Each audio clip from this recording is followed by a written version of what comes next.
Et comme je l'annonçais tout à l'heure, c'est une demi-heure spéciale AIU, Alliance Israélite Universelle, qui démarre avec Dvorah Serao. Dvorah, bonjour. Bonjour Lise. Alors, il me semble que vous êtes une habituée du studio de Radio J, voilà. Je crois que vos auditeurs m'auront beaucoup écouté ces derniers jours, Oui. ces dernières semaines, effectivement. Mais c'est si important, on est d'accord. Alors, vous êtes la directrice générale de l'Alliance et on va faire ensemble, ou du moins on va tenter de le faire, un premier bilan de la campagne ensemble avec l'Alliance pour l'éducation. Alors, Dvorah Serao, un premier bilan de la campagne. Et je dis exprès premier, parce que la campagne, elle continue un peu et vous allez nous l'expliquer. Absolument, la campagne, elle continue. Et puis, premier bilan, parce qu'on n'a même pas eu le temps encore de le faire entre nous. Ce que nous montre cette campagne, c'est que les personnes ont répondu à l'appel lorsqu'il a fallu se le mobiliser pour l'Alliance.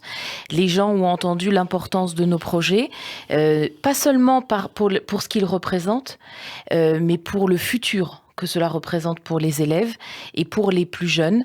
Bien sûr que comme à l'occasion de toute campagne et que de toute nouvelle expérience, on en tire des leçons sur le positif et puis sur le négatif, sur les points que nous devons encore travailler. Et sur ce point, on aura appris beaucoup de choses.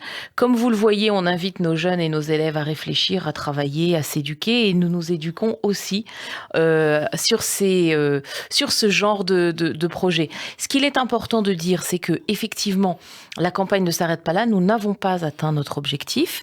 Alors, les 2 jours intensifs où nous avons eu énormément d'ambassadeurs et de parents d'élèves et de jeunes élèves et de grands-parents et de bénévoles qui ont appelé pendant 2 jours a porté ses fruits, mais nous n'avons pas atteint notre objectif et c'est pour cela que la campagne se poursuit. Vous pouvez nous rappeler l'objectif ? Bien sûr, nous avons besoin d'1,8 million d'euros pour mener à bien les projets que nous avions présentés.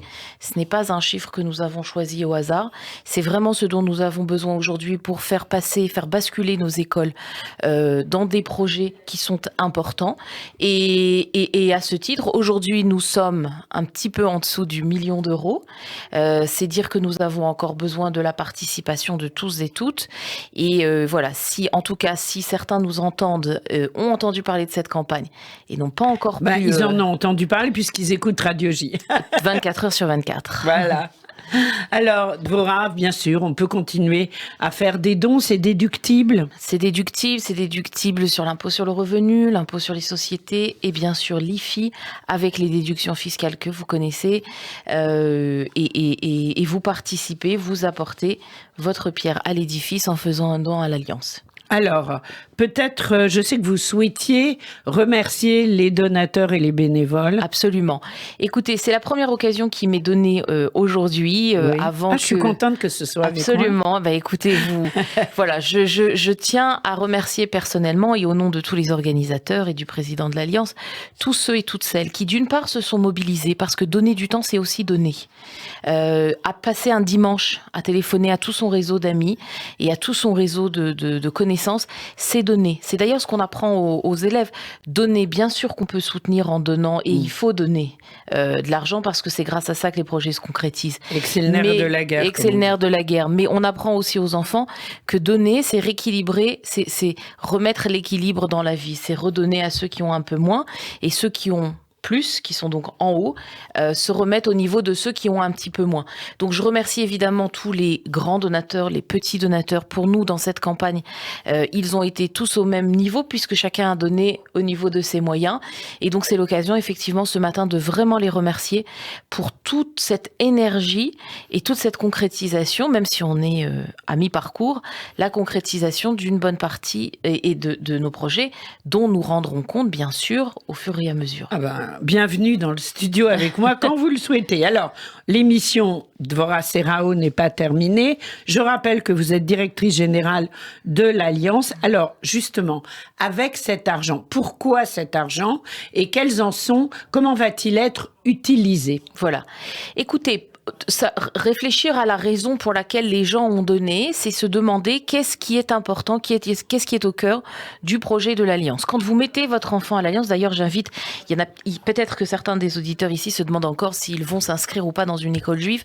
Ce qui est très important, c'est dans les premiers entretiens ou dans toute prise de contact, de se demander quel est le projet pédagogique de l'école dans laquelle j'inscris mes enfants. Avec quel bagage, avec quelle identité mes enfants vont-ils ressortir?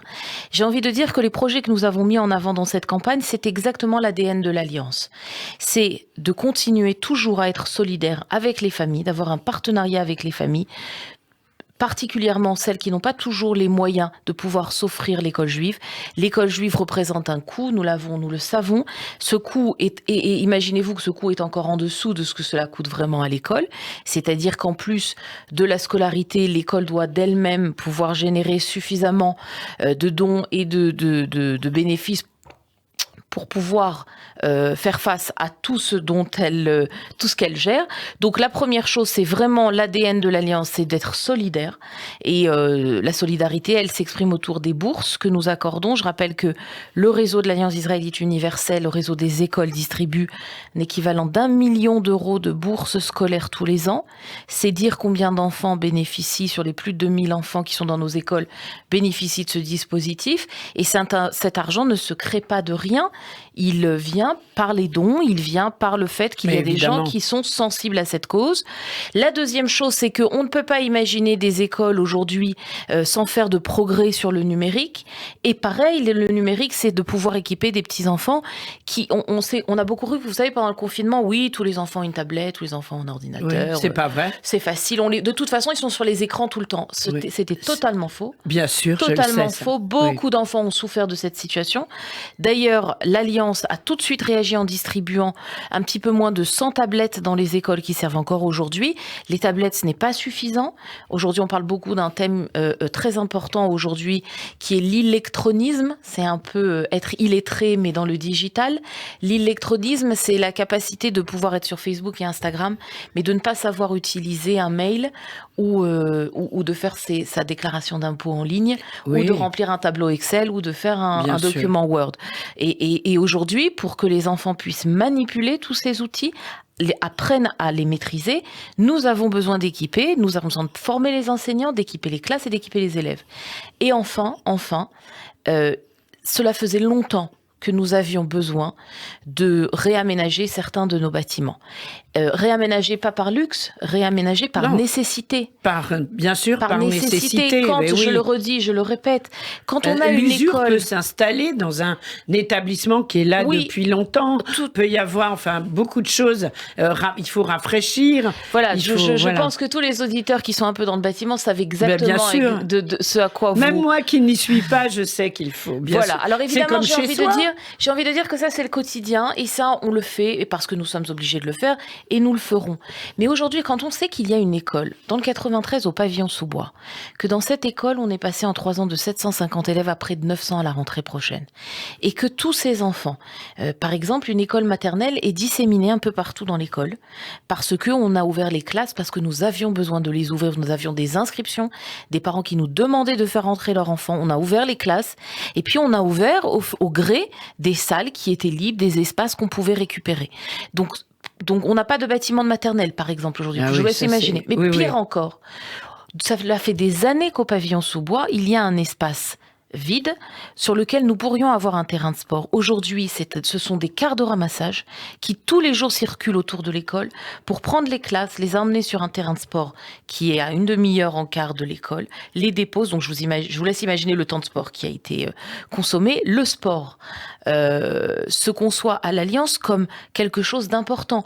Avec un stade sur place, ça fait aussi partie de notre identité. Je vous rappelle l'histoire de l'Alliance tout au début, où on venait pour faire de l'éducation et puis finalement on faisait des signalements, excusez-moi du terme, des signalements pour dire cet enfant semble malade, cet enfant semble avoir des yeux qui vont pas, une dentition qui ne va pas, des jambes arquées, on distribuait des habits, on distribuait de la nourriture. Le sport et tout, et il y a encore des photos qui sont, peut-être que vous en parlerez avec Jean-Claude tout à l'heure, des photos qui sont formidables de séances de sport avant de commencer sa journée d'école. Alors je pourrais vous parler encore de tous les projets sur toutes les écoles. Il n'y a pas que l'école de Pavillon-sous-Bois, il y a l'école Rachid où nous avons un immense espace de cour, mais qui n'est pas du tout aménagée pour des enfants. Imaginez-vous une cour très belle parce que très grande, pas de préau, pas d'ombre. Vous parliez de la canicule dans le journal tout à l'heure. Il faut de l'ombre. Il faut de l'ombre dans une école, et puis il faut des lieux. Il faut que la cour soit un lieu où les enfants se parlent, où les enfants se racontent des choses. Il faut qu'ils puissent se rencontrer dans la cour de récréation. Il faut qu'ils puissent jouer. Et il faut qu'ils puissent jouer. Oui. Voilà, pour tous ces projets, nous avons besoin de continuer et d'avoir toute la mobilisation de tous nos donateurs, qu'ils se rassurent, ceux qui n'ont pas encore eu l'occasion de donner.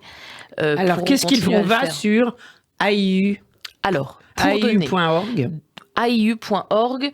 On clique sur faire un don et on atterrit sur la page qui vous permet de faire un don.